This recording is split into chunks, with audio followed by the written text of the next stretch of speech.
শুরু করব। আচ্ছা, সুপ্রিয় শিক্ষার্থী, সবাইকে আবার শুভেচ্ছা জানিয়ে শুরু করছি Swapan sir the magistrate accounting online class. আজকে আমরা যে বিষয়টি নিয়ে আলোচনা করব সেটি হচ্ছে অংশীদারি ব্যবসার হিসাব। তো অংশীদারি ব্যবসার হিসাব,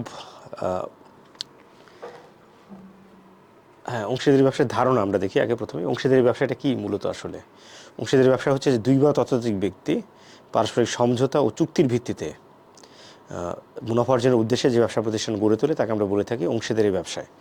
তো এখানে দেখো যে কিছু সংজ্ঞা রয়েছে এখানে, যেমন সাধারণ অর্থে দুই বা ততোধিক ব্যক্তি মুনাফা অর্জনের উদ্দেশ্যে অংশীদারি আইনের ভিত্তিতে যে ব্যবসায় গঠন করে তাকে অংশীদারি ব্যবসায় বলে, এটা একটা সংজ্ঞা। আর ব্যাপক অর্থে দুই বা ততোধিক ব্যক্তি মুনাফা অর্জনের লক্ষ্যে স্বেচ্ছা প্রণোদিত হয়ে তাদের যোগ্যতা, শ্রম, মেধা ও দক্ষতার মাধ্যমে অংশীদারি চুক্তির ভিত্তিতে যে বৈধ ব্যবসায় গঠন ও পরিচালনা করে তাকে অংশীদারি ব্যবসায় বলে। ঠিক আছে, এটা যে বৈধ ব্যবসায় গঠন ও পরিচালনা করে তাকে অংশীদারি ব্যবসায় বলে। তো 1932 সালের কোম্পানি আইনের 4 ধারা অনুযায়ী সকলের দ্বারা বা সকলের পক্ষে একজনের দ্বারা পরিচালিত ব্যবসার মুনাফা নিজেদের মধ্যে বণ্টনের নিমিত্তে একাধিক ব্যক্তির মধ্যে যে চুক্তিবদ্ধ সম্পর্ক সৃষ্টি হয় তাকে অংশীদারি ব্যবসা বলে। মানে একাধিক ব্যক্তির মধ্যে চুক্তিবদ্ধ সম্পর্ক, এই কথাটা খুবই গুরুত্বপূর্ণ, যে একাধিক ব্যক্তির মধ্যে সম্পর্ক থাকতে হবে, চুক্তিবদ্ধ সম্পর্ক, না চুক্তিহীন সম্পর্ক নয়, চুক্তিবদ্ধ সম্পর্ক। যেমন চুক্তি কিন্তু তোমার লিখিত হতে পারে, মৌখিক হতে পারে, নিবন্ধিত হতে পারে। মানে চুক্তি হচ্ছে অংশীদারি ব্যবসার মূল ভিত্তি। ঠিক আছে, এটা। এরপর আমরা দেখি যে কি অংশীদারি আইন ও চুক্তিপত্র।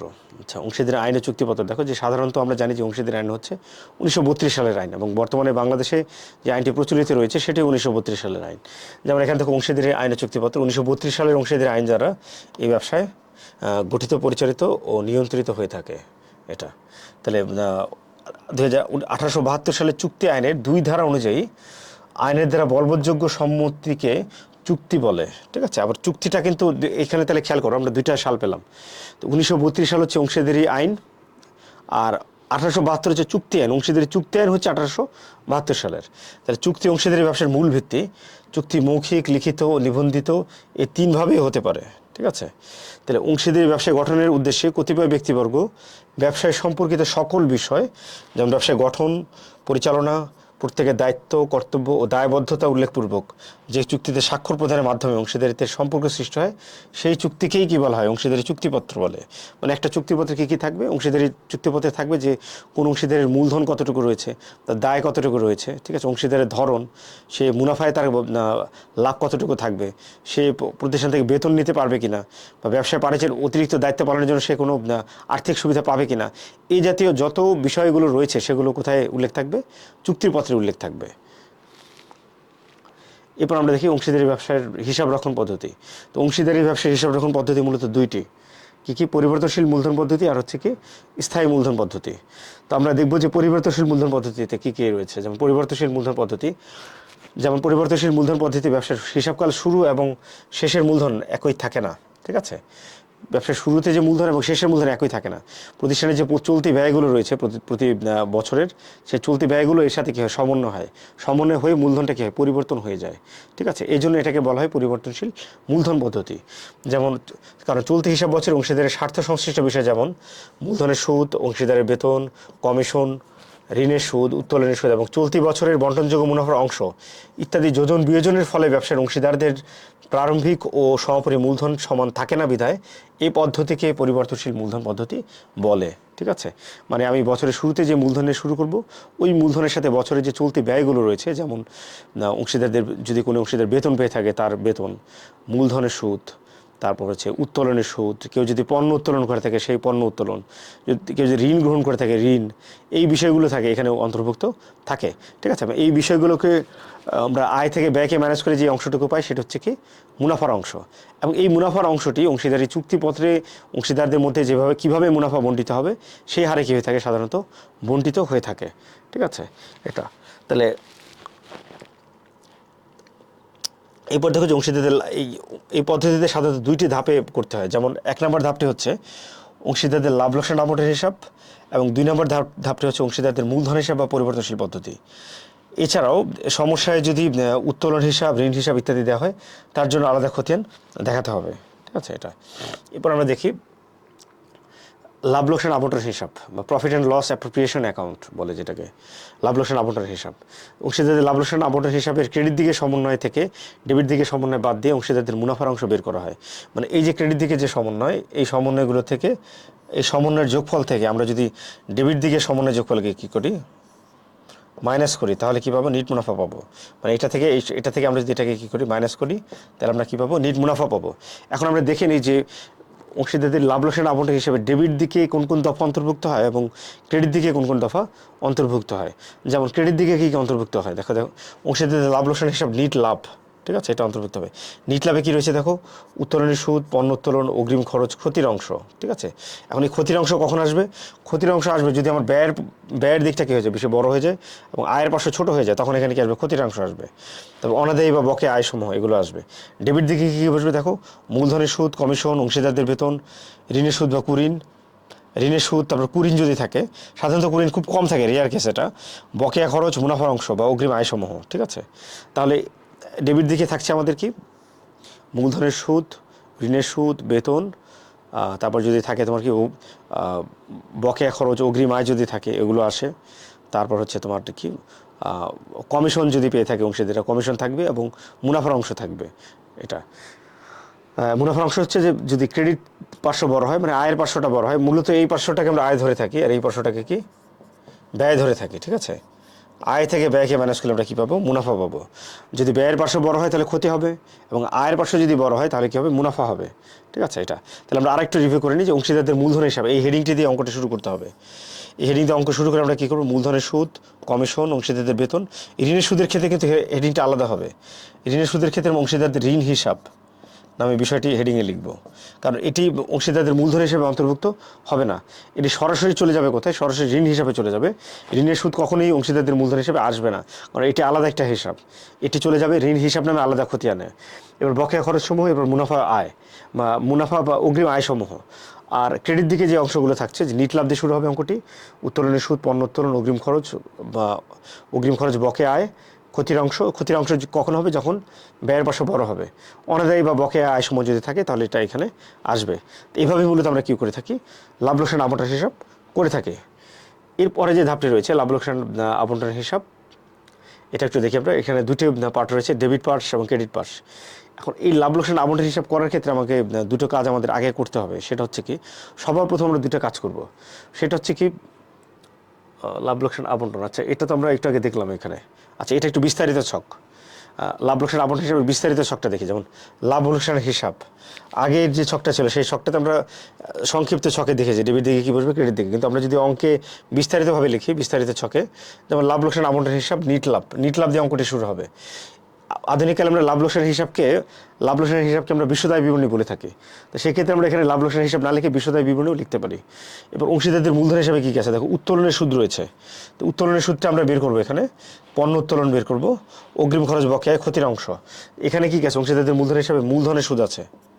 মূলধন অংশীদারের নাম অনুসারে বসাতে হবে। বেতন, যে অংশীদার বেতন নেবে তার মূলধন হিসাবে লিখতে হবে। ঋণের সুদ, যে অংশীদার ঋণ নেবে তার মূলধন হিসাবে লিখতে হবে। আর কমিশন অনুরূপভাবে লিখতে হবে। ঋণের সুদ, বকেয়া খরচ, অগ্রিম আর মুনাফার অংশে ক খ গ, এই তিনটা, ঠিক আছে। এটা গেল। তা মুনাফার অংশটা হচ্ছে তোমার ক্রেডিট থেকে ডেবিট মাইনাস করতে হবে, ক্রেডিটের অ্যামাউন্ট থেকে ডেবিটের অ্যামাউন্ট কী করতে হবে, মাইনাস করতে হবে, তাহলে মুনাফার অংশটা বেরোবে। এটা হচ্ছে আমার লাভ লোকসান আবন্টনের হিসাব। তা লাভ লোকসান আবন্টনের হিসাবটা আমরা দেখলাম। এরপর দেখো যে কী আছে, লাভ লোকসান আবন্টনের হিসাব প্রস্তুতি বিবেচ্য বিষয়। লাভ লোকসান আবন্টনের হিসাব করার সময় আমরা যে বিষয়গুলো খেয়াল রাখবো সেগুলো হচ্ছে, যেমন অংশীদারদের লাভ লোকসান আবন্টন হিসাব প্রস্তুত করার সময় যে বিষয়টি না জানলে জটিলতা সৃষ্টি হবে তা হচ্ছে উত্তোলনের সুদ বা ঋণের সুদ, ঠিক আছে। উত্তোলনের সুদ বা ঋণের সুদ, উত্তোলনের সুদ, ঋণের সুদ নির্ণয়ের পদ্ধতি দেখানো হলো। যেমন ঋণের সুদ, প্রশ্নপত্রে ঋণের সুদ হারের কথা উল্লেখ থাকলে সেই মোতাবেক ঋণের সুদ ধরতে হবে। আর যদি অংশীদারের ঋণের সুদের হারের কথা উল্লেখ না থাকে তাহলে অংশীদারি 32 সালের অংশীদারি আইন অনুযায়ী 6% হারে ঋণের সুদ ধরতে হবে, ঠিক আছে। আর উত্তোলনের সুদ কিন্তু আমার উত্তোলনের পদ্ধতির উপর নির্ভর করে, যে উত্তোলন প্রতি মাসে শুরুতে করেছে, মাঝামাঝি করেছে না শেষে করেছে, 2 মাস অন্তর অন্তর করেছে, 3 মাস অন্তর অন্তর করেছে না 4 মাস অন্তর অন্তর করেছে। এই সুদের ফর্মুলাটাও মূলত কী করবে, ভ্যারি করবে এই উত্তোলনের ধরন অনুযায়ী।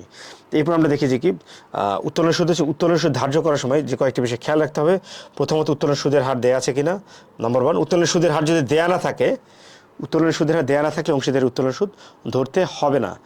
এরপর হচ্ছে দ্বিতীয়ত, উত্তোলন মাসের শুরুতে মাঝামাঝিতে নাকি শেষে করা হয়েছে। আর অবশ্যই উত্তোলনের সুদ নির্ণয় করার পর যা বের হবে তার অর্ধেক ধরতে হবে। কেন অর্ধেক ধরতে হবে? কারণ আমাদের যে নিয়ম আছে যে উত্তোলনটা যেহেতু একটা অভ্যন্তরীণ একটা লেনদেন, প্রতিষ্ঠানের টাকায় কী করছে, উত্তোলন করছে, মালিক নিজেই উত্তোলন করছে, সেজন্য এটা কী করে, উত্তোলনের সুদটাকে নিয়ম অনুযায়ী এটাকে অর্ধেক ধরায় সাধারণত। তবে কিছু কিছু ক্ষেত্রে উত্তোলনের সুদ অর্ধেক ধরে না, যদি আমার কী দেওয়া থাকে, উত্তোলনের তারিখ উল্লেখ থাকে। তারিখ উল্লেখ থাকলে আমরা যে তারিখে উত্তোলন করেছি ওই তারিখ থেকে বছরের শেষ তারিখ পর্যন্ত উত্তোলনের পূর্ণ সুদ ধরতে হবে। ঠিক আছে? এটা এরপরে কী আছে দেখো, উত্তোলনের সুদ নির্ণয়ের সহায়ক সারণী। এখানে খেয়াল করো কী কী। জানুয়ারি 1, পরবর্তী মাসের সংখ্যা 12, মাসের মাঝামাঝিতে যদি উত্তোলন করে 15 তারিখে, তাহলে পরবর্তী মাসের সংখ্যা হবে 11.5। ঠিক আছে? জানুয়ারি 1 তারিখ উত্তোলন করে মাসের শেষ উত্তোলন করে পরবর্তী মাসের সংখ্যা হবে কত? 11। মাসিক উত্তোলন যদি 1000 করে তাহলে মোট উত্তোলন হবে 12,000। মাসের মাঝামাঝি করলে 11,500 হবে, আর মাসের শেষে করলে 11,000 হবে। ঠিক আছে? এই ছকটা একটু, ফেব্রুয়ারি 1 উত্তোলন করলো মনে করো কেউ যদি, তাহলে পরবর্তী মাস হবে 11, ফেব্রুয়ারি 15 করলে 10.5, পরবর্তী মাস হবে 10, মাসিক উত্তোলন 1000 করলে 11 মাসের উত্তোলন হবে 11,000, মাঝামাঝি করলে 10,500, আর শেষে করলে 10,000। মার্চের 1 তাই, পরবর্তী মাসের সংখ্যা হবে 10, মার্চের 15 তারিখে উত্তোলন করলে হবে কত? 9.5, পরবর্তী মাসের শেষে উত্তোলন করা হবে 9, মাসিক উত্তোলন হবে 1000, প্রতি মাসে শুরুতে করলে কত হবে? 9,000, কারণ অবশিষ্ট মাস থাকবে 9 মাস আর কি। ঠিক আছে? এই জন্য 9,000 হবে। মাঝামাঝি করলে 8,500, আর শেষে করলে 8,000। মের 1, পরবর্তী মাসের সংখ্যা 8, মাঝামাঝি করলে মের 15, পরবর্তী মাসের সংখ্যা 7.5, মাসের শেষে করলে কত হবে? মে 31 তারিখে যদি উত্তোলন করে তাহলে পরবর্তী মাসের সংখ্যা 7, মাসিক উত্তোলন 1000, মাসের শুরুতে করলে 8,000, মাঝামাঝি করলে 7,500, আর মাসের শেষে করলে কত হবে? 7,000। জুন 1, মাসের পরবর্তী সংখ্যা হবে 7, জুন 15 তারিখে করলে হবে 6.5, জুন 30 তারিখে করলে হবে 6, মাসিক উত্তোলন হবে 1000, মাসের শুরুতে করলে 7,000, মাঝামাঝি করলে 6,500, আর শেষে করলে কত হবে? 6,000। জুলাই 1 তারিখে দেখো একটু, পরবর্তী মাসের সংখ্যা 6, জুলাই মাসের মাঝামাঝি করলে জুলাই 15, পরবর্তী মাসের সংখ্যা 5.5, মাসের শেষে করলে 31 জুলাই, মানে 31 জুলাই তারিখে যদি হয় তাহলে কত হবে? পরবর্তী মাসের সংখ্যা থাকবে 5, মাসিক উত্তোলন 1,000, 6,000 টাকা হবে, মাসের মাঝামাঝি করলে 5,500, এবং শেষে করলে কত হবে? 5,000।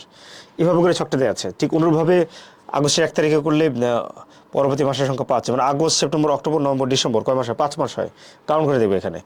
মাসের 15 আগস্টে করলে 4.5 হবে, 31 আগস্ট করলে 4 হবে। ঠিক আছে? মাসিক উত্তোলন 1,000, যেহেতু 5 মাস বললাম আমরা, 5,000 হবে, মাঝামাঝি করলে 4,500, শেষে করলে 4,000। ঠিক আছে? সেপ্টেম্বরের 1, পরবর্তী মাসের সংখ্যা 4, এই যে 1, 2, 3, 4, 1, 2, 3, 4 মাস। সেপ্টেম্বরের 15 তারিখে যদি করে, মাঝামাঝি করে, তাহলে 3.5, সেপ্টেম্বরের 30 তারিখ করলে 3, মাসিক উত্তোলন হবে 1,000, মাসের শুরুতে করলে 4,000, মাসের মাঝামাঝি করলে 3,500, আর মাসের শেষে করলে 3,000। অক্টোবরের 1, পরবর্তী মাসের সংখ্যা 3, আর মাসের মাঝামাঝি করলে 15, পরবর্তী মাসের সংখ্যা 2.5, মাসের শেষে 31, মাসের শেষে উত্তোলন করলে 31 অক্টোবর, বা পরবর্তী মাসের সংখ্যা 2, মাসিক উত্তোলন 1,000, মাসের শুরুতে করলে 3,000, মাসের মাঝামাঝি করলে 2,500, এবং মাসের শেষে করলে 2,000 টাকা হবে। নভেম্বর 1, পরবর্তী মাসের সংখ্যা 2, মাসের মাঝামাঝি করলে নভেম্বরের 15, পরবর্তী মাসের সংখ্যা 1.5, মাসের শেষে করলে 30, পরবর্তী মাসের সংখ্যা হবে 1, মাসিক উত্তোলন হবে 1,000, মাসের শুরুতে করলে 2,000, মাসের মাঝামাঝি করলে 1,500, এবং শেষে করলে 1,000। আর ডিসেম্বরের 1 তারিখে যদি করি তাহলে 1 মাস থাকে হাতে, তাহলে এটার পরবর্তী মাসের সংখ্যা একই হবে। ঠিক আছে? ডিসেম্বরের 15 তারিখ হলে অর্ধেক মাস, হাফ মাস হবে, আর সেক্ষেত্রে পরবর্তী মাসের সংখ্যা থাকে না, 0 হবে, কারণ ডিসেম্বর মাসে আমার কী হয়ে যাচ্ছে? বছর ক্লোজ হয়ে যাচ্ছে। এই জন্য পরবর্তী মাসের সংখ্যা আর এখানে থাকবে না। মাসিক উত্তোলন 1,000, মাসের শুরুতে 1,000, মাসের মাঝামাঝি 500, আর মাসের শেষে 0। এখন কথা হচ্ছে যে আমাকে কি এত বড় চার্ট মনে রাখতে হবে? এত বড় চার্ট মনে রাখার সম্ভব না, এরকম হয় অনেক সময়। তো আমরা এত বড় চার্ট মনে রাখার প্রয়োজন আসলেই নেই। ঠিক আছে? কিন্তু আমরা ম্যাথমেটিক্যালি এটা চার্টের মাধ্যমে আমরা দেখিয়ে দিলাম যে উত্তোলনটা আমাদের অঙ্কে বা আমাদের ওকে কীভাবে ইফেক্ট করে সেটা আমরা একটু দেখিয়ে দিলাম। এরপরে দেখি আমরা উত্তোলনের সুদ নির্ণয়ের সূত্র রয়েছে।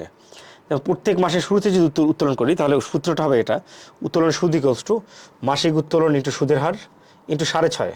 ঠিক আছে? এখন কথা হচ্ছে ইন্টু 6.5 কেন হলো? প্রতি মাসের শুরুতে যদি উত্তোলন করি তাহলে আমাদের মাস সংখ্যা কত হচ্ছে? যেমন আমরা যদি জানুয়ারির 1 তারিখ ধরি, জানুয়ারির 1 হচ্ছে আমার প্রথম মাস, মাসের প্রথম তারিখ। জানুয়ারির 1 তারিখ থেকে ডিসেম্বরের 1 তারিখ পর্যন্ত কিন্তু কত হচ্ছে? আমার 12 মাস হয়ে যাচ্ছে এখানে। ঠিক আছে? কিন্তু ডিসেম্বরের 1 তারিখ থেকে জানুয়ারি ডিসেম্বরের 31 তারিখ মতো আরও 1 মাস কিন্তু থেকে যায়, তখন ওই একটা এখানে কী হবে যোগ হয়ে কত হয়ে যাবে 13 মাস হয়ে যাবে, ঠিক আছে 13 বার হয়ে যাবে আর কি। আর উত্তোলন সুদ যেহেতু অর্ধেক ধরতে হয়, এটাকে 2 দিয়ে ভাগ দিতে হবে, এই জন্য এটা কত হবে 6.5, এই জন্য আমরা এখানে কী করেছি 6.5 মাইনাস করেছি, মানে 6.5কে আমরা গুণ করেছি। প্রত্যেক মাসের মাঝামাঝি যদি উত্তোলন করি মানে 6 আর কি, প্রত্যেক মাসের মাঝামাঝি, তাহলে দেখো প্রত্যেক মাসের মাঝামাঝি করলে আমরা জানুয়ারির 15 তারিখ যদি ধরি, জানুয়ারির 15 তারিখ থেকে ডিসেম্বরের 15 তারিখ, কারণ পরবর্তী মাসে যাওয়া যাবে না, কারণ পরবর্তী মাস যদি আমরা যাই তাহলে জানুয়ারির 15 তারিখ, পরবর্তী বছরে জানুয়ারি 15 তারিখ চলে যাবে, তো এটা কিন্তু ক্লোজিং ডিসেম্বরের 15 তারিখ পর্যন্তই ধরতে হবে। তাই এটা কিন্তু কয় মাস হবে 12 মাস হবে, ঠিক আছে। এবং 12কে যদি আমি 2 দিয়ে ভাগ দিই তাহলে কত হচ্ছে 6 হচ্ছে, এই জন্য আমি এখানে 6 কী করছি গুণ করছি। প্রত্যেক মাসের শেষে যদি উত্তোলন করি তাহলে আমার প্রথম মাসটা হচ্ছে জানুয়ারির 31, জানুয়ারির 31 থেকে আমি ডিসেম্বরের 31 তারিখ পর্যন্ত আমার কত মাস হয়, হ্যাঁ ডিসেম্বর 31,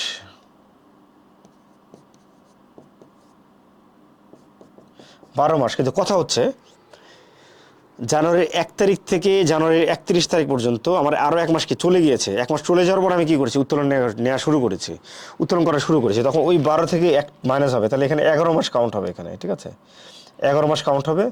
এবং এই 11কে যদি আমি 2 দিয়ে ভাগ দিই তাহলে কত হচ্ছে 5.5 হচ্ছে, এই কারণে এখানে কিন্তু 5.5 গুণ করা হয়েছে।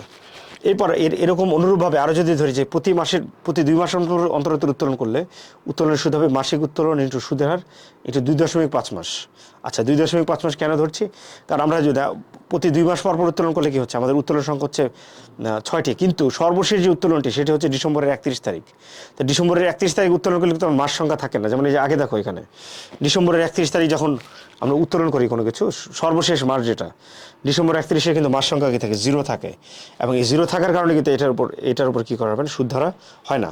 এই জন্য কিন্তু আমার কী করতে হবে না একটা মাসকে মাইনাস করতে হবে, 6 থেকে 1কে মাইনাস করতে হবে 5, আর 5কে যদি আমরা করি 2.5 দিয়ে ভাগ দিই তাহলে কত হচ্ছে না 5কে অর্ধেক করলে কত হচ্ছে 2.5 হচ্ছে। 3 মাস অন্তর উত্তোলন করলে, তো 3 মাস অন্তর উত্তোলন করে আমার উত্তোলন সংখ্যা কত হয় 4 হয়, কিন্তু কথা হচ্ছে সর্বশেষ যে উত্তোলনটি সেটি করা হচ্ছে 31 ডিসেম্বর তারিখে, ওটা সুদ হবে না, তখন 1কে মাইনাস করে দিই, তাহলে আমরা এখানে হবে উত্তোলন কত 3কে 2 দিয়ে ভাগ দিলে কত আসবে 1.5। আচ্ছা প্রতি 4 মাস পর অন্তর উত্তোলন করে উত্তোলন সুদ হবে মাসের উত্তোলন ইন্টু সুদের হার ইন্টু 1 মাস, ঠিক আছে। 4 মাস উত্তোলন করলে আমার উত্তোলন সংখ্যা কত হয় 3, 3 4 12, তাহলে 3 বার হয়, 3 থেকে যদি আমি 1কে মাইনাস করি তাহলে কত হচ্ছে 2কে যদি আমি 2 দিয়ে ভাগ দিই তাহলে কত হচ্ছে 1 হচ্ছে, ঠিক আছে। এটা হচ্ছে তোমার কি মাসিক উত্তোলনের এটা হচ্ছে আমার কি উত্তোলনের সুদ নির্ণয়ের একটা ফর্মুলা বা সূত্র। এরপরের অংশ দেখি আমরা অংশীদারদের মূলধন হিসাব বা পরিবর্তনশীল পদ্ধতি। এটা দেখো অংশীদারের মূলধন হিসাবটা আমরা কীভাবে করব, যে অংশীদারের লাভ লোকসান আবন্টন হিসাব প্রস্তুত করার পূর্বে অংশীদারের মূলধন হিসাব প্রস্তুত করার পর অংশীদারের মূলধন হিসাব প্রস্তুত করতে হবে। এক্ষেত্রে প্রথমে মূলধন হিসাব ক্রেডিট দিকে এবং অংশীদারের নাম অনুযায়ী টাকা লিখতে হবে, মানে এটা দুটা কাজ আগে করে নিতে হবে। আমরা ঘর কাটলাম, ঘর কাটার পরে অংশীদারের মূলধন হিসাবের ক্রেডিট দিকে জানুয়ারির 1 তারিখ দিয়ে যদি নতুন ব্যবসা হয় তাহলে আমরা লিখবো কি নগদান হিসাব, আর যদি পুরাতন ব্যবসা হয় তাহলে আমরা লিখবো ব্যালেন্স বিডি লিখে আমরা কি অংশীদারদের টাকার নামের ঘরে কী করবো আমরা টাকাগুলো লিখে দিব, এটা লিখবো ক্রেডিট সাইডে। এবং ডেবিট সাইডে আমরা কি লিখবো, ডেবিট সাইডে লিখবো অংশীদারদের উত্তোলন হিসাব, ঠিক আছে। এখন উভয় পাশে অংশীদারের মূলধন হিসাব এবং উত্তোলন হিসাব লেখার পরে আমরা যে কাজটা করবো, আমরা অংশীদারদের লাভ লোকসানের হিসাব আবন্টন হিসাবে কী করবো, যেমন এই যে এখানে দেখো শুরু করলে নগদান হিসাবে ব্যাংক হিসাব লিখতে হবে। মানে সবার প্রথম আমরা কী করবো, ক্রেডিট দিকে মূলধন হিসাবে লিখে মূলধনের টাকাগুলো লিখে দিব, এবং ডেবিট দিকে অংশীদারদের নাম অনুযায়ী টাকার ঘরে উত্তোলনের টাকার অঙ্ক বসাতে হবে। তারপর অংশীদারদের লাভ লোকসান আবন্টন হিসাবের ডেবিট দিকে মানে একটা হেডিং দিতে হবে, অংশীদার লাভ লোকসান আবন্টন হিসাবে ডেবিট দিকের হিসাবগুলো মূলধন হিসাবে ক্রেডিট দিকে বসবে, এবং ক্রেডিট দিকের হিসাবগুলো মূলধন হিসাবে ডেবিট দিকে বসবে। তারপর উভয় দিকের জেরের পার্থক্য অনুযায়ী ব্যালেন্স সিডি বা ব্যালেন্স বিডি দ্বারা অঙ্ক করবে। অংশীদারের মূলধন হিসাবকে সমন্বিত মূলধনও বলা হয়ে থাকে। এখন এটা আমরা একটা নমুনা ছক দেখছি, ঠিক আছে। যেমন এখানে দেখো অংশীদারদের মূলধন হিসাব তিনজন অংশীদার ক খ গ 3 জন অংশীদার, ঠিক আছে। তো তার আমরা কী করলাম যে জানুয়ারির 1 তারিখ দিয়ে মনে করে তার নতুন ব্যবসা শুরু করেছে, তো নতুন ব্যবসা শুরু করলে আমরা কী লিখবো, এটা যদি জাবেদা করি অংশীদারগণ নতুন ব্যবসা শুরু করলো, মূলধন বিনিয়োগ করলো, জাবেদা কি নগদান হিসাব ডেবিট, মূলধন হিসাব ক্রেডিট। মূলত এই যে আমরা এই যে ঘরটা দেখতে পাচ্ছি এটা কিন্তু একটা খতিয়ানের কাজ হচ্ছে যে খতিয়ানের বিপরীত দিকের হিসাবটা কী করতে লিখতে হয়, ডেবিট কার্ড ক্রেডিট পার্শ্ব ঠিক রেখে বিপরীত দিকের হিসাবটাকে লিখতে হয়।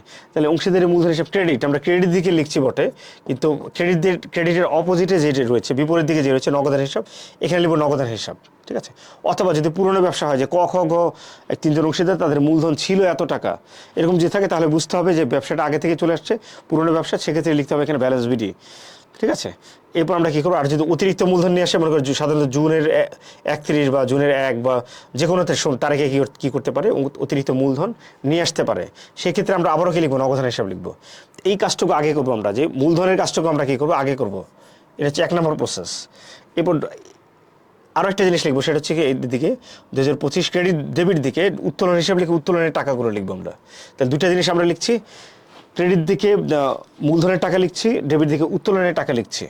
এরপর যে কাজটা করতে হবে, লাভ লোকসান আবন্টনের হিসাব, অংশীদারদের লাভ লোকসান আবন্টনের হিসাব, অংশীদারদের লাভ লোকসান আবন্টনের হিসাব। এই হেডিংটি দুই দিকেই দিতে হবে, ডেবিট দিকেও দিতে হবে, ক্রেডিট দিকেও দিতে হবে। এটা দেওয়ার পর আমরা যে কাজটি করব সেটা হচ্ছে অংশীদারের লাভ লোকসান আবন্টনের হিসাবের ডেবিট দিকে যে দফাটি ছিল, আমরা এটা এভাবে করে দেখতে, ক্রস মেথড অনুযায়ী আমরা বসাবো এটা, debit credit, credit debit.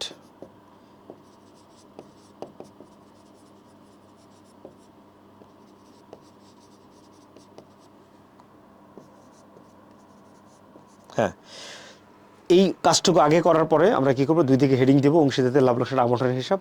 Heading দেওয়ার পর আমরা যে কাজটি করবো, অংশীদারের লাভ লোকসান আবন্টনের হিসাবে ডেবিট দিকে যে দফাগুলো, সেগুলো মূলধন হিসাবের কোন দিকে চলে আসবে, ক্রেডিট দিকে চলে আসবে। তার মানে এই যে দফাগুলো আমরা দেখতে পাচ্ছি, এগুলো মূলত কোথায় ছিল, লাভ লোকসান আবন্টনের ডেবিট দিকে ছিল। ঠিক আছে।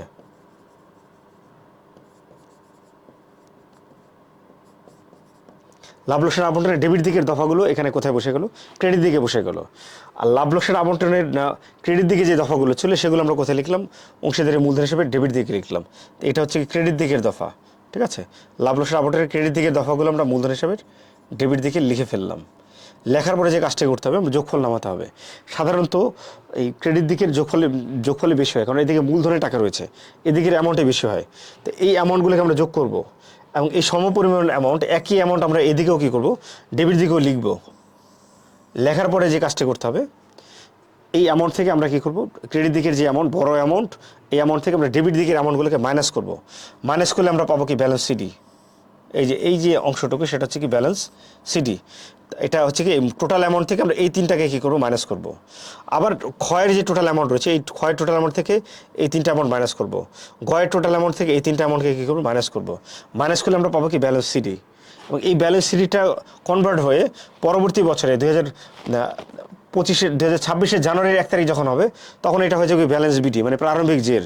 আগের বছরে যেটা সমাপনী জের, সেটা পরের বছরে কী হয়ে যায়, প্রারম্ভিক জের হয়ে যায়। তাহলে আগের বছরে মূলধনের যেটা সমাপনী জের ছিল, সেটা পরের বছর মূলধনের কী হয়ে যাবে, প্রারম্ভিক জের হয়ে যাবে।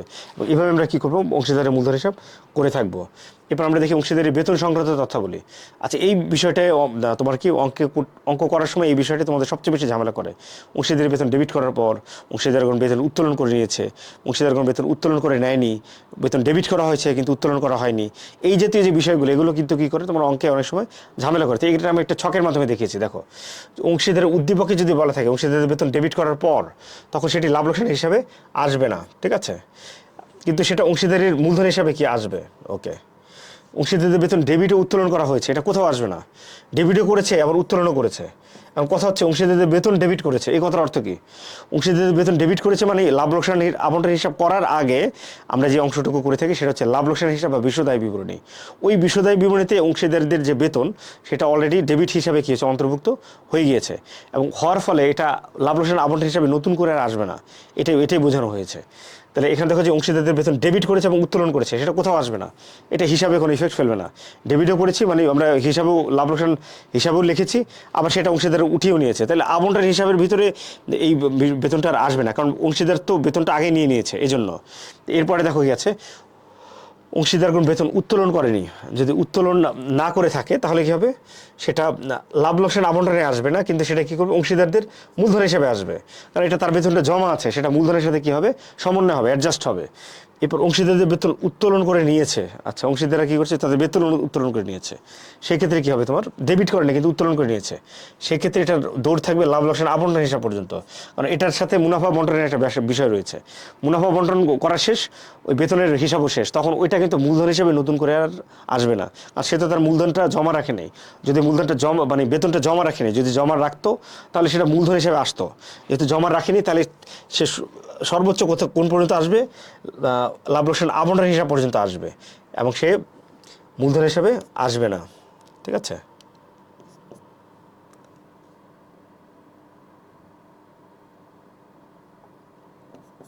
আচ্ছা, এরপর আমরা দেখি পরের স্টেপটুকু, গুরুত্বপূর্ণ তথ্যাবলী। এই গুরুত্বপূর্ণ তথ্যাবলীটা একটু দেখো কী কী আছে এখানে, যা না জানলেই নয়, এটা খুবই গুরুত্বপূর্ণ। যেমন কোনো অংশীদার বেতন ডেবিট করার পর মুনাফা ধার্য করা হলে লাভ লোকসান আবন্টন হিসাবে দেখাতে হবে না। বেতন ডেবিট করার পর তাহলে এটা দেখাতে হবে না। পরিবর্তনশীল পদ্ধতিতে মূলধন হিসাব ও অংশীদারদের সমন্বিত মূলধন হিসাব একই কথা। আচ্ছা, কমিশন ধার্য করার পূর্ববর্তী মুনাফা বন্টনযোগ্য অথবা বন্টনযোগ্য মুনাফার উপর কমিশন নির্ণয়ের সূত্র। পূর্ববর্তী বন্টনযোগ্য মুনাফার কী হবে ফর্মুলা দেখো, বন্টনযোগ্য মুনাফা ইন্টু কমিশনের হার। মানে কমিশন ধার্য করার পূর্ববর্তী মুনাফার উপর যদি ধরতে বলে, তাহলে আমার বন্টনযোগ্য যে মুনাফা থাকবে ওই মুনাফার সাথে যদি আমরা কমিশনকে কী করে দিই, গুণ করে পার্সেন্টেজটা করে দিই, তাহলে বেরিয়ে যাবে এখানে। আর যদি বলা থাকে যে কমিশন ধার্য করার পরবর্তী মুনাফার উপর, তাহলে আমাকে এই ফর্মুলাটা ইউজ করতে হবে, কমিশন ধার্য করার পরবর্তী বন্টনযোগ্য মুনাফা ইন্টু কমিশনের হার ডিভাইডেড বাই 100 যোগ কমিশনের হার। এই ফর্মুলাটা ব্যবহার করতে হবে। ঠিক আছে। আবার যদি এমন থাকে যে, একটা উদাহরণ দেওয়া আছে এখানে, এমন থাকে যে আমান ও জামান দুজন অংশীদার দায়িত্ব পালনের জন্য মাসিক যথাক্রমে 700-600 টাকা পাবে, যা ক্রেডিট করতে হবে। আবার একই অঙ্ক শেষে বলা আছে যে জামানের বেতন ডেবিট করার পর নিট লাভ উপনীত হয়েছে 45,000 টাকা। সেক্ষেত্রে জামানের বেতন একবার ডেবিট ও ক্রেডিট হওয়ার ফলে লাভ লোকসান আবন্টন হিসাবে আসবে না, তা অংশীদারদের মূলধন হিসাবে বসবে। আবার আমানের বেতন লাভ লোকসান আবন্টন হিসাবে মূলধন হিসাব উভয় হিসাবে অন্তর্ভুক্ত হবে। ঠিক আছে। এটা হলে যে বেতন সংক্রান্ত উপরে প্রথম যেটা বলেছিলাম, অংশীদারদের মুনাফা বন্টনের কোনো অনুপাত দেয়া না থাকে, তাহলে অংশীদারদের মূলধন সমানুপাতে বের করতে হবে। মানে তাদের অংশীদারদের যদি 3 জন অংশীদার থাকে, বন্টনযোগ্য মুনাফাকে 3 দিয়ে ভাগ দিতে হবে। যদি 2 জন অংশীদার থাকে, তাহলে বন্টনযোগ্য মুনাফাকে 2 দিয়ে ভাগ দিতে হবে। যদি অংশীদারি চুক্তিপত্রে অংশীদারদের মধ্যে কী হারে মুনাফা বণ্টিত হবে সে বিষয়টি উল্লেখ না থাকে, তাহলে এটা করতে হবে। এরপর হচ্ছে কি, তাহলে ভগ্নাংশের হারে যে লসাগু হবে, আচ্ছা এটা যদি এমন থাকে, ভগ্নাংশ আকারে যদি দেয়া থাকে এভাবে যে 1/3, 1/4, 1/8 এভাবে দেওয়া থাকে, এবং যদি বের করে যে লসাগু করে বের করো, সেক্ষেত্রে আমাকে লসাগু করে বের করতে হবে, মানে খাঁটি অনুপাত যেটাকে বলি আমরা, বা পূর্ণ সংখ্যার অনুপাত। এটা আমরা একটু দেখে নিতে পারি। যেমন মনে করেন 3 জন অংশীদার, মনে করো আবির, নিবিড়, সুবীর 3 জন অংশীদার। ঠিক আছে, আবির, নিবিড়, সুবীর 3 জন অংশীদার, তাদের অনুপাত হচ্ছে 1/6, 1/3, 1/2 এভাবে দেওয়া আছে মনে করো। ঠিক আছে। তাহলে এটা হচ্ছে লব, এটা হর। ঠিক আছে। হরগুলোকে আমরা কী করবো, লসাগু করবো। আমাদের হরে কী কী আছে, 3টি সংখ্যা রয়েছে, 3, 6, 3, 2। এই 3টাকে যদি লসাগু করি কত আসছে, 2 দিয়ে ভাগ করি, 3, 3, 1, 3 দিয়ে যদি লসাগু করি 1, 1, 1।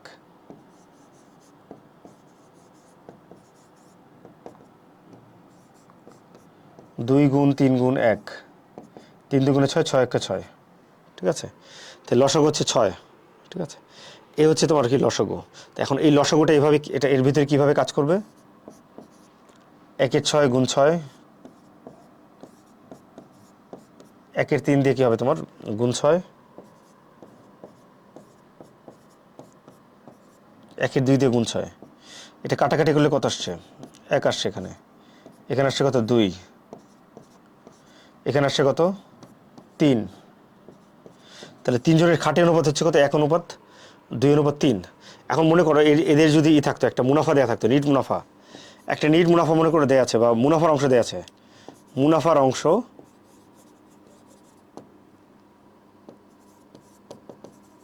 60,000 টাকা দেওয়া আছে মনে করো। ঠিক আছে। 3 জনের মুনাফার অংশ হচ্ছে 60,000 টাকা। তাহলে আবির, নিবিড়, সুবীরের ভিতরে এই মুনাফাটা কীভাবে বণ্টিত হবে, তখন সেক্ষেত্রে যেটা করতে হবে, এই ভগ্নাংশকে ভাগ করার পরে এই 3টাকে যোগ করতে হবে। 2 আর 1 3, 3 3 কত 6। তাহলে আমরা দেখি আবির কত পাবে মুনাফার, এই 60,000 টাকার 6 দিয়ে ভাগ দিতে হবে, 3 দিয়ে গুণ দিতে হবে। এটা হচ্ছে আবিরের অংশ। তারপর হচ্ছে নিবিড়,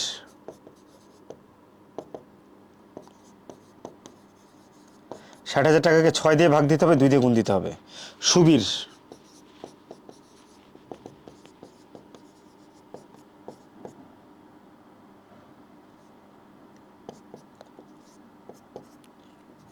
হ্যাঁ দেখো 6 দিয়ে ভাগ দিলে কত আসছে? 10,000, 30,000। না এটা তো 1, আচ্ছা যাই হোক,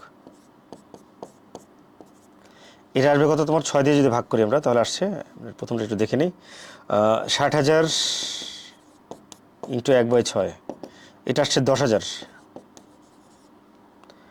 6/2 এটা আসছে কত তোমার? 20,000। এটা আসছে 30,000। 10,000, 10,000, 20,000, 30,000, আবির নবীর সুবীর। তো এইভাবে আমরা কি করতে পারি? আমাদের মুনাফার অংশটা বের করতে পারি। ঠিক আছে, এখন আমরা একটু আগে যেটা বললাম যে কর পূর্ববর্তী ঋণ মুনাফা এরকম যদি থাকে বা কর পরবর্তী যদি থাকে, এটা একটু আমরা দেখে নিই। ঠিক আছে, কমিশন ধার্য করার পূর্ববর্তী বা কমিশন ধার্য করার পরবর্তী, এটা কি করবো আমরা? দেখো, মনে করো আমার বন্টনযোগ্য মুনাফা, কমিশন ধার্য করার পরবর্তী মুনাফা, পূর্ববর্তী মুনাফা, কমিশন ধার্য করার পরবর্তী, কমিশন ধার্য করার পূর্ববর্তী মুনাফার উপর কমিশন ধরতে হবে।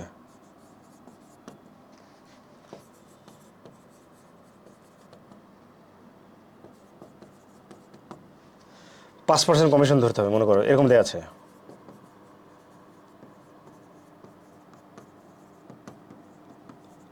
সেক্ষেত্রে যে কাজটা করতে হবে, কমিশন ধার্য করার পূর্ববর্তী মুনাফার উপর 5% কমিশন ধার্য করতে হবে।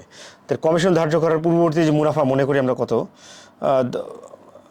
40,000 টাকা মনে করি। ঠিক আছে, 40,000 টাকা কমিশন ধার্য করার পূর্ববর্তী। তো এই পূর্ববর্তী মুনাফা বললে আমরা কী করবো? সরাসরি কী করে দেবো? 5% করে দেবো। তো 5% করি কত আসে? 2,000 টাকা আসে।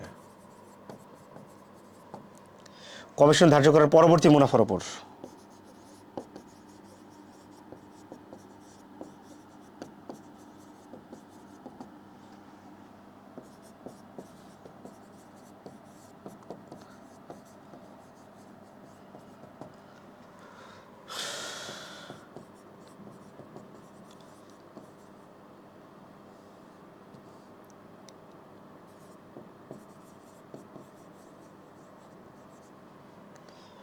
পরবর্তী মুনাফার উপর কমিশন, এরকম কমিশন ধরতে হবে।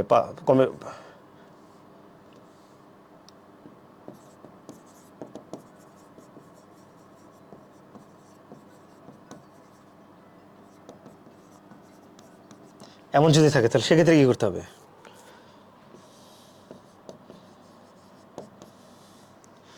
40,000 ইন্টু 5 ডিভাইডেড বাই 100+5, এটা এই কাজটা করতে হবে এভাবে। এটা একটু করে ফেললাম, 40,000 ইন্টু 5 ডিভাইডেড বাই 100+5।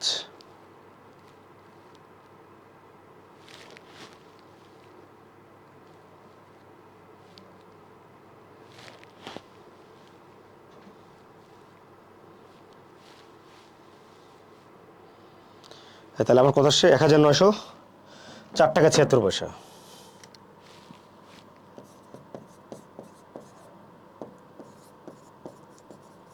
হ্যাঁ, এভাবে তাহলে আমরা পূর্ববর্তী বলে আমরা সরাসরি পার্সেন্টেজ করে দেবো, পরবর্তী যদি বলে তাহলে আমরা এই ফর্মুলাটা ইউজ করব। ঠিক আছে, তো এই ছিল আমাদের ক্লাস মোটামুটি। সবাইকে ধন্যবাদ জানাচ্ছি। তা Swapan sir the magician of accounting, যে আমার যে ফেসবুক পেজ এবং ইউটিউব চ্যানেলটি রয়েছে সেটা সবাই সাবস্ক্রাইব করবে। আর অবশ্যই এই নাম্বারে 01682744638 এই নাম্বারে হোয়াটসঅ্যাপ করে তোমার হিসাব বিজ্ঞান সংক্রান্ত যে কোনো সমস্যা আমাকে জিজ্ঞাসা করতে পারো। তো সবাই ভালো থাকো, সুস্থ থাকো। আজ এ পর্যন্তই। আল্লাহ হাফেজ।